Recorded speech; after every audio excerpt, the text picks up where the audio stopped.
Rangers are going to have to go back to the drawing board. You're simply the best. Number 55 is historic even by Rangers standards.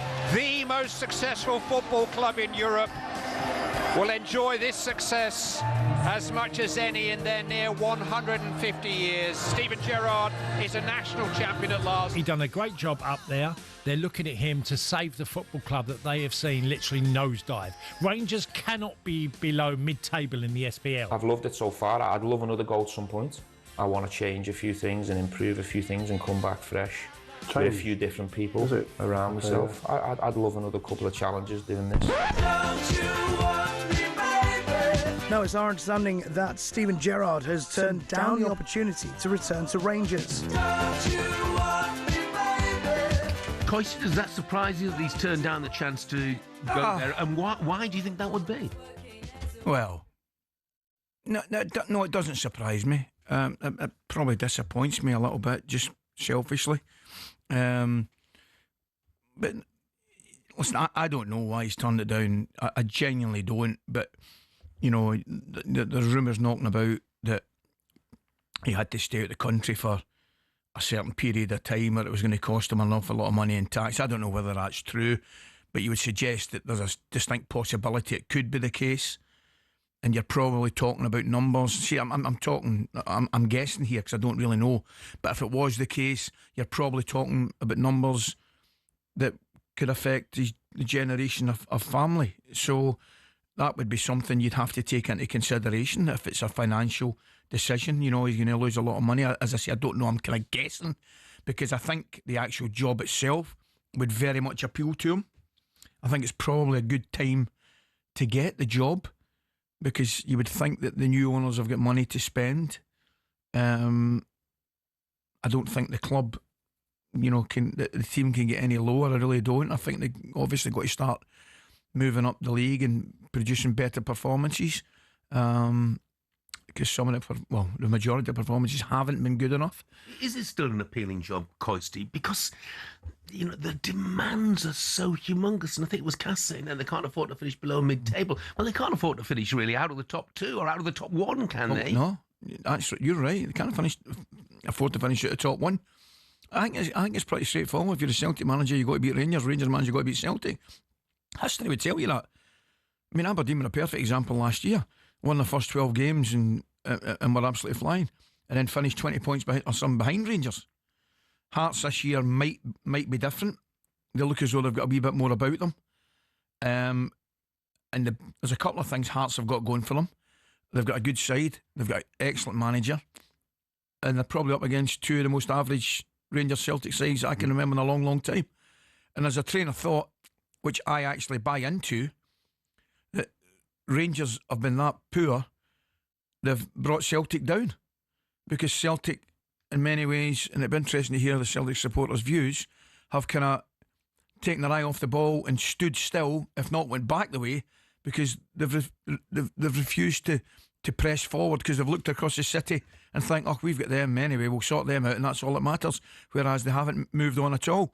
So Rangers and Celtic, I think, are poor, Jeff. I really do. I think both of them. I mean, we're obviously talking about Rangers, who are very poor and are without a manager at this moment in time. In answer to the job's always going to be appealing, right? Has it lost some of its appeal? I'm not so sure. That would be up for debate. It maybe has. Certainly, you're not going to get the same answer to me as you maybe could. I'm a Rangers man. It'd never lose its appeal, and that's obviously that I make no apology for saying that. But it's a heck of a job. I mean, if you get it right, it's a fantastic job, an absolutely fantastic job. And it's a big job. It's a massive, massive job. I mean, it's 24/7. I'm not sure, and I'm only guessing here, whether the new board, the new owners, and the last manager underestimated the size of the job and the task. I think, unfortunately for Russell Martin, he's now lost his job. But I think if there was any doubt with the chief executive and the head of football and the owners about how important it is to get the next one right, then they saw with the fan reaction. Yeah. You know, how important it is, and they've got to get it right. A lot of names being banded around. Danny Rohl, Yeah. I've seen being banded around out there. Michael Carrick, one newspaper's quoting today. Kevin Muscat, so on and so forth. Look, let's take a call from a Rangers fan who knows who he wants in next. Jamie has called in. Morning, Jamie. Good morning, Jamie. Good morning. Morning, Coisty. How are you? What are you thinking so far, and who would your choice be, mate? Well, listen, there's a couple of... I was on All About the Gers with Charlie Miller and Derek Ferguson last few times, obviously, doing the football agency stuff, Ali. I've not spoke to you for a long time. Yep. I wanted to call in just with my thoughts. I think, first and foremost, I think you're bang on with, in terms of the board, I think it's really imperative that Rangers get someone like yourself or a Graham Souness. Me personally, at the moment, I'd probably put David Weir as Director of Football. With a new manager installed. Now, obviously, Gerrard would have been one of my choices, along with Frank Lampard, who I thought would have been a great choice as well. But given the fact Coventry are sitting very high in that league, I think that would have been big compensation for Rangers.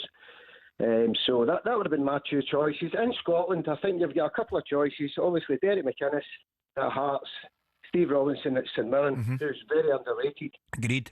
Is a possibility. I think maybe Barry Ferguson next to him, because Robinson knows the league inside out. That's the only two in Scotland, Coisty, that I would go for. Yeah. It's funny, Jamie. I don't know what you're thinking yourself. No, I wouldn't disagree with that. I genuinely wouldn't. I think Derek... There's nobody in Scotland knows the Scottish game better than Derek. I genuinely don't think. I think the job Stephen Robinson's done at St Mirren is absolutely remarkable, to tell you the truth. Yeah. I tell you what, where I do agree with you as well, I think the Rangers fans clearly, want a good coach in and want a good manager in. But I think just as importantly, Jamie, and I think you might agree with me from what you've said, I think they need somebody in, right into the club. Maybe not even the manager, maybe not even the coach, but they need somebody within the club that gets it, that knows what it's about. And I don't think we've got that. I mean, Greggy was the obvious one. Greggy's a living legend, but Greggy, I don't think Greggy's there. Well, I know Greggy's not there just as much, as he once was. Sandy Jardine. I'm talking about people like that. I'm talking about people that the Rangers supporters can relate to and know. They know how important it is to get results in the park, but clearly, and I think it's just as important, they know the values of the club off the park and things like that. So I think we need to get a good coach and a good manager to take the team forward. But the Rangers fans need a boost with somebody that gets it in there as well, I think. Jamie, thank you very much indeed for the call. Here's a little suggestion. Kevin Glasgow said, I'd give John Terry the job with Jody Morris as his assistant. Morris knows the league. Terry will inspire. talkSPORT Breakfast, waking you up Monday to Friday morning from 6 a.m. on AM, on DAB, via the talkSPORT app and on your smart speaker. talkSPORT.